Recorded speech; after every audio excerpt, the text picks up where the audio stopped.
টাঙ্গাইল জেলা শাখা আয়োজিত আজকে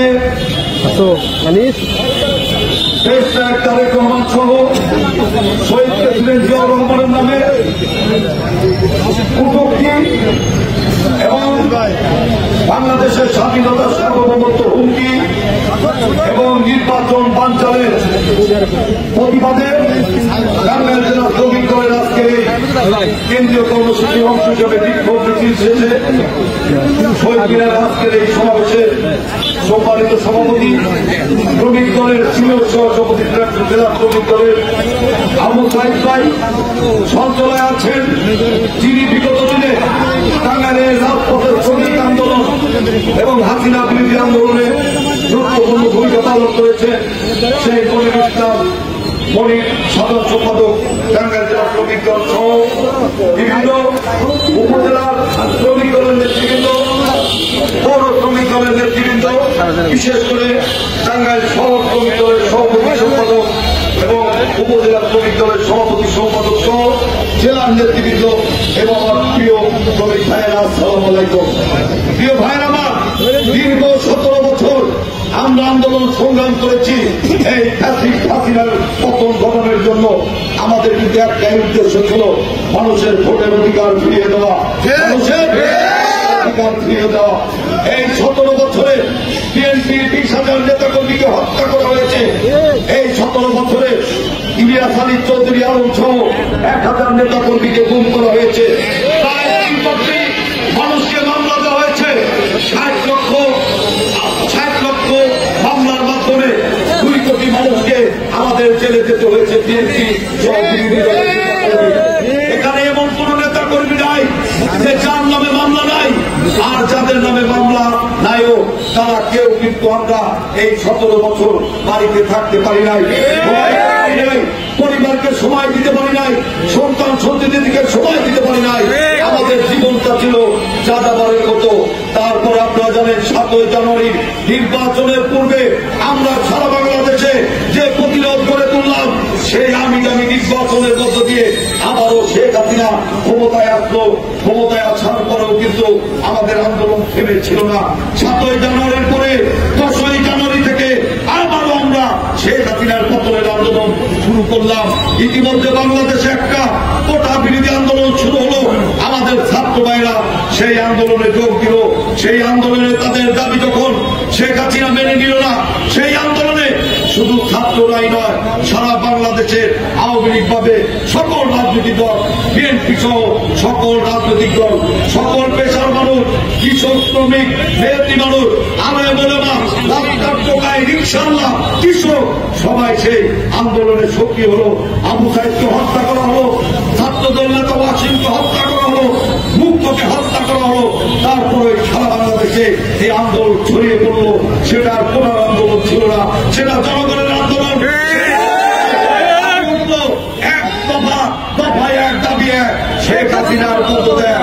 আর এই আন্দোলনে পিছন থেকে নেতৃত্ব দিলেন কে?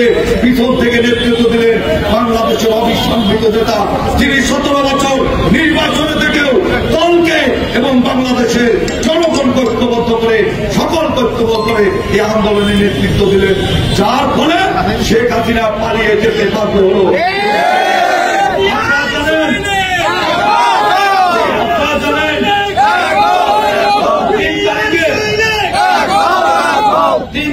শেখ হাসিনা টিভির সামনে এসে বললো শেখ হাসিনা পালায় না, শেখের বেটি পালায় না। কিন্তু 4 তারিখে যখন ছাত্রদের সাথে বিএনপি হাজার হাজার লক্ষ লক্ষ জনগণ নিয়ে সারা বাংলাদেশের রাজপথে, বিশেষ করে ঢাকা রাজপথে নেমে এলো, তখন শেখ হাসিনা হেলিকপ্টারে করে পালিয়ে তার শ্বশুর বাড়ি ভারতে আশ্রয় নিল। সেই শ্বশুর বাড়ি থেকে আজকেও শেখ হাসিনা ষড়যন্ত্র করছে। আমাদের দুঃখ হয়, আজকে আমাদের ছাত্র ভাইরা একটা রাজনৈতিক দল গঠন করেছে। আমরা তাদেরকে স্বাগত জানাই যে রাজনীতি করার অধিকার তাদের আছে। কিন্তু এই সমস্ত ছাত্র ভাইরা আজকে কি করছে?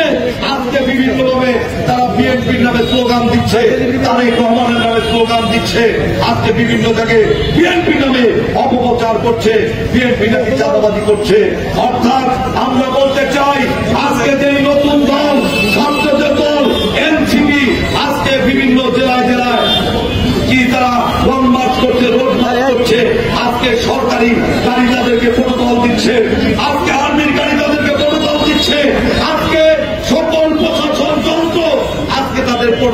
দিচ্ছে, তারা তো সরকারি দল না, তারপরেও তাদেরকে কেন প্রোটোকল দেওয়া হয়, এটা প্রশ্ন রাখতে চাই।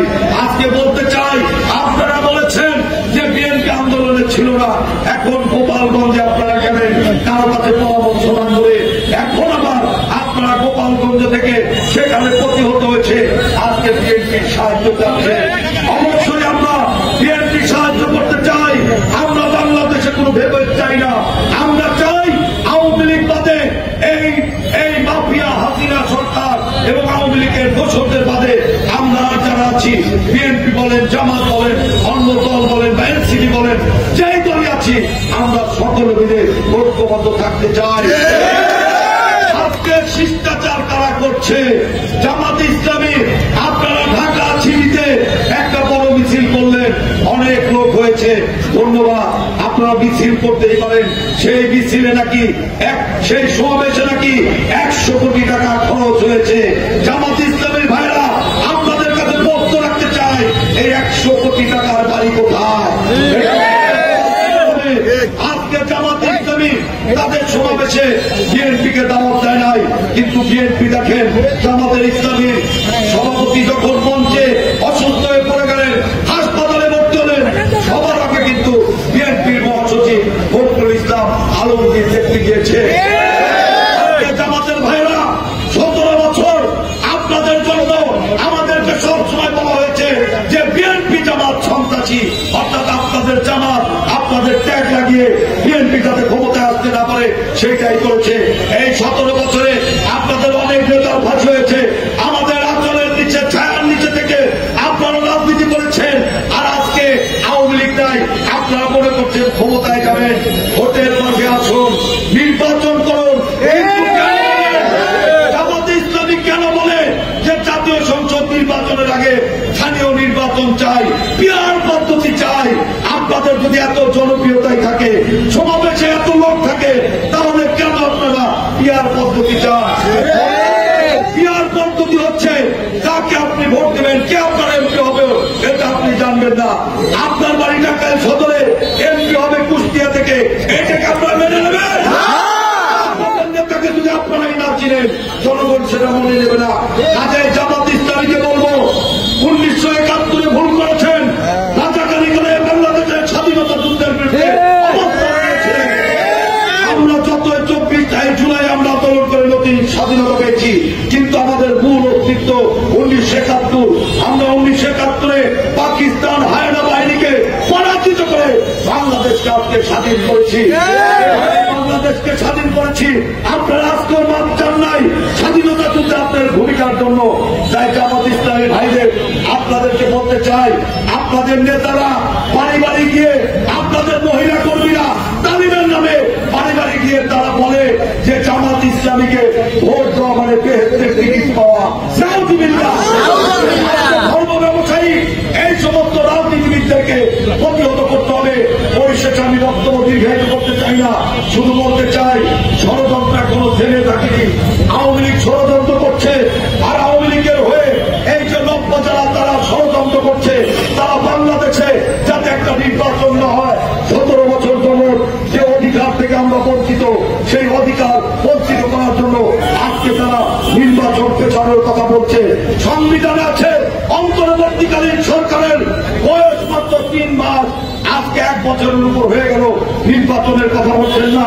আমি ডক্টর ইউনূসকে বলবো, আপনি ফেব্রুয়ারির কথা বলেছেন, বিএনপি ডিসেম্বরের কথা বলেছিল, আপনি ফেব্রুয়ারির কথা বলেছেন, আমরা দেশের স্বার্থে মেনে নিয়েছি, কিন্তু ফেব্রুয়ারির নির্বাচন নিয়ে কোন তালবাহানা করা হলে এই জনগণকে সাথে নিয়ে দুর্বার আন্দোলন নির্বাচনের ব্যবস্থা করব। আমি বক্তব্য দীর্ঘায়িত করতে চাই না, পরিশেষে বলতে চাই ধৈর্য ধারণ করতে হবে। আজকে সবাই জানে যদি একটা সুস্থ নির্বাচন হয়, জনগণ যদি ভোট দেয়, ইনশাআল্লাহ আগামীতে বিএনপি ক্ষমতায় যাবে, এটা সবাই বলে। এই জন্য আজকে এই জামাত ইসলাম সহ যারা বিএনপি নেতাদের নামে কুটিক্তি করে, তাদের বক্তব্য দেয়, আজকে তাই স্লোগান উঠেছে জামাত শিবির রাজাকার, এই মুহূর্তে বাংলা চার, স্বৈরাচার রাজাকার মিলে মিশে একাকার। আজকে স্লোগান উঠেছে ষড়যন্ত্র হয়নি।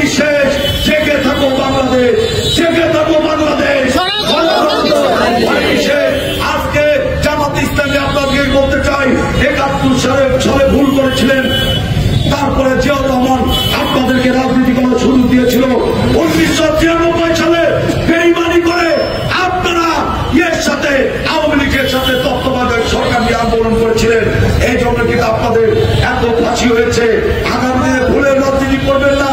আর যার একটা পীর আছে তরমিনার পীর না কি ভাই, যে কিছুদিন আগে বলতো যে জামাত ইসলামী যারা করবে তারা জাহান্নামে যাবে, যে পীর বলতো যে হাসরের দিনে তার বিরুদ্ধে কি নাকি জাহাজে করে আলাদা করে বেচতে নিয়ে যাবে, নাউজুবিল্লাহ। এইসব ধর্মমত ব্যবসায়ীদের, এইসব পীরদের আজকে প্রতিহত করতে হবে। আজকে বিএনপি বলে চাঁদাবাজি করে, আর এই মুরিদের নামে, ধর্মের নামে বিশ্বাস যখন মুরিদের কাছ থেকে টাকা দেয়, হাতে টাকা দেয়, সেটাকে বলে হাদিয়া। জামাতে ইসলামী, ইসলামী শাসনতন্ত্র যদি টাকা দেয় সেটাকে কয় হাদিয়া। আর এনসিপি নতুন দল, ওরা টাকা দিলে কয় ডোনেশন, আর বিএনপি কেউ টাকা দিলে কয় চাঁদাবাজ। তাহলে আসল চাঁদাবাজ কারা? এই তোমার ধর্ম ব্যবসায়ীরা, যারা আমাদের এই মুসলমান ভাইদেরকে, নিরীহ মুসলমান ভাইদেরকে বেচতে দেওয়ার কথা বলে, বেচতের টিকিটের কথা বলে আজকে ধর্মকে ব্যবসায়ী, ধর্ম ব্যবসায়ী হিসেবে পরিচিত। আমরা চাই বিএনপি একটা মধ্যপন্থী দল। বিএনপি চায় এই দেশে হিন্দু, মুসলমান, বৌদ্ধ, খ্রিস্টান সকলে মিলে আমরা একটা নতুন হাসিনা মুক্ত বাংলাদেশ গড়ে তুলব, যেখানে মানুষের ভোটের অধিকার থাকবে, ভাতের অধিকার থাকবে, কথা বলার অধিকার থাকবে। আমি আর বক্তব্য নির্ধারিত না করে পরিশেষে বলতে চাই, টাঙ্গাইল জেলা কর্মী দলকে আমরা ধন্যবাদ জানাতে চাই।